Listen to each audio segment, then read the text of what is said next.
আসসালামু আলাইকুম ওরহমতুল্লাহি ওবারাকাতুহু। এ পর্বে আমাদের আলোচনা সূরা আনকাবুতের দ্বিতীয় রুকুর দ্বিতীয় পর্ব। আলহামদুলিল্লাহ ওয়াসসালাতু ওয়াসসালাম আলা রাসূলিল্লাহ ওয়া আলা আলিহি ওয়া সাহবিহি আজমাইন, আম্মা বাদ। আউযু বিল্লাহি মিনাশ শাইতানির রাজিম। বিসমিল্লাহির রহমানির রহিম। রব্বি ইশরাহ লি সাদরি ওয়া ইয়াসসির লি আমরি ওয়াহলুল উকদাতাম মিন লিসানি ইয়াফকাহু কাওলি। আয়াত 14 এরশাদ হচ্ছে, আল্লাহ বলেন, ওয়ালাকাদ আরসালনা নূহান ইলা কওমিহি, আর আমি অবশ্যই নবী নূহকে তার কওমের নিকট প্রেরণ করেছিলাম। সে তাদের মধ্যে 50 কম 1000 বছর অবস্থান করেছিল। অতঃপর মহাপ্লাবন তাদের গ্রাস করল, এমত অবস্থায় যে তারা ছিল জালেম। তো এখান থেকে যে কোরআনের শব্দাবলী থেকে এই কথা জানা যায় যে এটি ছিল নূহ আলাইহিস সালামের দাওয়াত ও তাবলীগের বয়স। তার পূর্ণ বয়স কত ছিল তা পরিষ্কার নয়। কেউ কেউ বলেন যে নবুয়তের পূর্বে 40 বছর ও বন্যার পর 60 বছর ওই সংখ্যায় পরিগণিত। এছাড়া আরো অন্য উক্তিও আছে, এ ব্যাপারে আল্লাহ তাআলাই ভালো জানেন।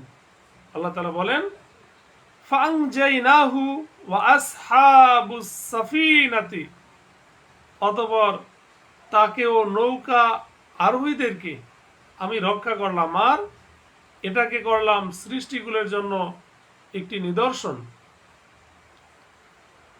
তার মানে হচ্ছে যে এই নৌকাটিকে আমরা সৃষ্টিগুলোর জন্য শিক্ষণীয় নিদর্শন করেছি, অর্থাৎ পরবর্তীতে যারা আছে এখান থেকে শিক্ষা গ্রহণ করবে।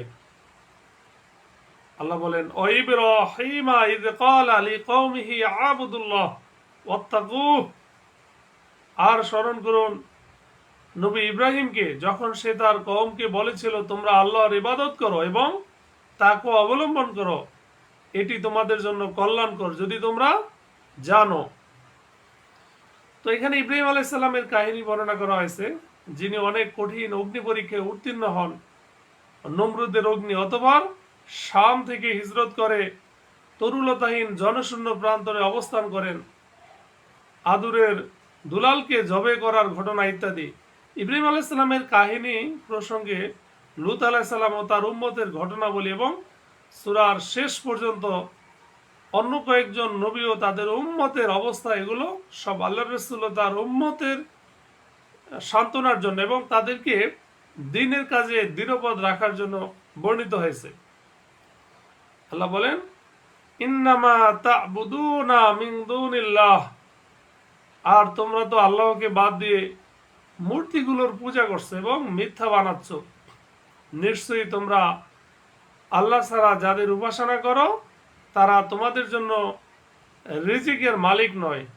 তাই আল্লাহর কাছে রিজিক তালাশ করো, তার ইবাদত করো এবং তার প্রতি কৃতজ্ঞতা প্রকাশ করো, তারই কাছে তোমরা প্রত্যাবর্তিত হবে।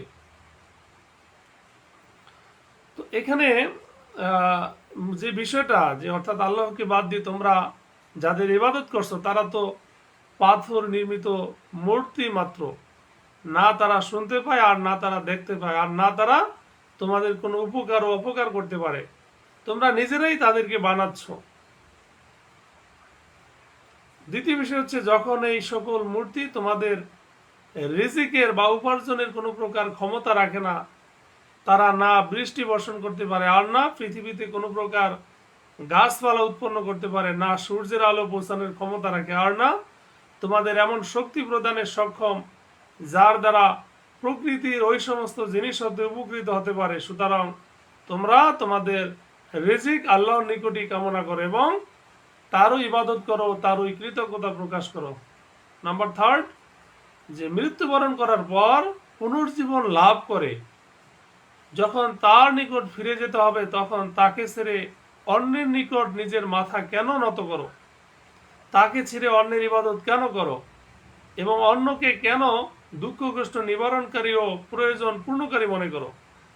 আল্লাহ বলেন, ওয়াইন তুকাযযিবু, আর তোমরা যদি মিথ্যারোপ করো, ফাকাদ কাযযাবা উমামুম মিন ক্বাবলিকুম, তবে তোমাদের পূর্বে অনেক জাতি মিথ্যারোপ করেছিল, আর রাসূলদের উপর দায়িত্ব তো কেবল সুস্পষ্টভাবে পৌঁছে দেয়া।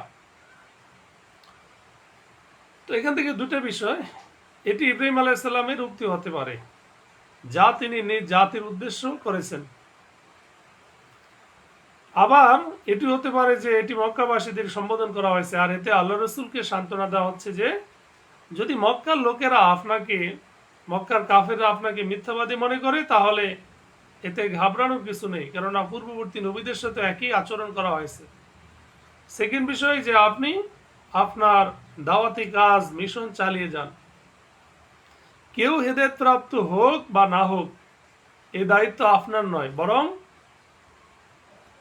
এ সম্পর্কে আপনি জিজ্ঞাসিত হবেন না, কারণ হেদায়েত দান করা একমাত্র আল্লাহর এখতিয়ারভুক্ত, যিনি নিজ হিকমত ও নিয়ম অনুসারে যাকে ইচ্ছা হেদায়েত দানে ধন্য করেন, আর অন্যদেরকে পথভ্রষ্ট অন্ধকার পথের প্রতীক বানিয়ে উদ্ভ্রান্ত ছেড়ে দেন।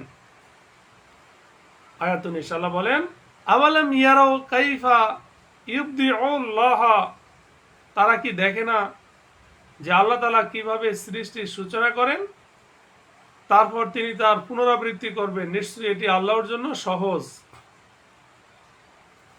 তার মানে হচ্ছে যে তাওহীদ অর্থাৎ একত্ববাদে ও রিসালাতের পর এখানে পরকালের প্রমাণ দেওয়া হচ্ছে, যা কাফেররা অস্বীকার করত। তিনি বলেছেন, প্রথম যখন তোমাদের কোনো অস্তিত্বই ছিল না, অতঃপর তিনি তোমাদেরকে সৃষ্টি করলেন, তারপর তোমরা দেখাশোনা ও বোঝার ক্ষমতা লাভ করলে, পরে যখন আবার তোমরা মৃত্যুর পর মাটিতে মিশে যাবে এবং বাহ্যিক দৃষ্টিতে তোমাদের কোনোই নাম নিশানা থাকবে না, তখন মহান আল্লাহ তাআলা তোমাদেরকে পুনর্বার সৃষ্টি করবেন। দ্বিতীয় বিষয় হচ্ছে, তোমাদের কাছে এই কাজ যতই অসম্ভব মনে হোক না কেন, আল্লাহর কাছে তা নিতান্তই সহজ। আল্লাহ বলেন, কুল সিরু ফিল আরদ ফানজুর কাইফা কানা, অর্থাৎ হে নবী আপনি বলে দিন তোমরা জমিনে ভ্রমণ করো, অতঃপর দেখো কিভাবে তিনি সৃষ্টির সূচনা করেছেন, তারপর আল্লাহ তাআলাই আরেকবার সৃষ্টি করবেন, নিশ্চয়ই আল্লাহ তাআলা সবকিছুর উপর ক্ষমতাবান। তো এখানে বিশ্বজাহানে ছড়িয়ে থাকা আল্লাহর নিদর্শন সমূহের প্রতি লক্ষ্য করো, যে পৃথিবীর দিকে তাকিয়ে দেখো এই পৃথিবীকে আল্লাহ তাআলা কিভাবে বানিয়েছেন, পৃথিবীকে কিভাবে বিছিয়ে দিয়েছেন, এই পৃথিবীর উপর কিভাবে পাহাড় পর্বত, নদ নদী ও সমুদ্র সৃষ্টি করেছেন এবং তাতে বিভিন্ন প্রকার ফল ফসল উৎপন্ন করেছেন। এসব কি এই কথার প্রমাণ বহন করে না যে এসব সৃষ্টি করা হয়েছে ও এসবের সৃষ্টিকর্তা কেউ অবশ্যই আছেন। এরপরের আয়াত